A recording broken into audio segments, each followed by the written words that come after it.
শফিক আলম মেহেদী। অনুষ্ঠানে গাজীপুরের জেলা প্রশাসক SM আলম সহ অন্য কর্মকর্তারা উপস্থিত ছিলেন। 2014 সালে রিহাব সাংবাদিক পুরস্কার পেলেন এনটিভির সিনিয়র করেসপন্ডেন্ট হাসিব হাসান।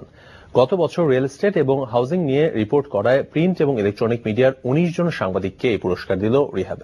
সকালে ইলেকট্রনিক এবং প্রিন্ট মিডিয়ার সাংবাদিকদের হাতে এই পুরস্কার তুলে দেন তথ্যমন্ত্রী হাসানুল হক ইনু।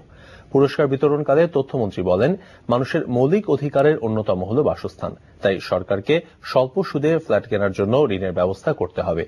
একই সাথে বেসরকারি ব্যাংকগুলোকেও স্বল্প সুদে গ্রাহকদের ঋণের ব্যবস্থা করার আহ্বান জানান মন্ত্রী। অনুষ্ঠানে রিহাবের সভাপতি আলমগীর শামসুল আলামিন, মিডিয়া কমিটির চেয়ারম্যান লিয়াকত আলী ভুইয়া এবং রিহাবের বোর্ড সদস্যরা উপস্থিত ছিলেন।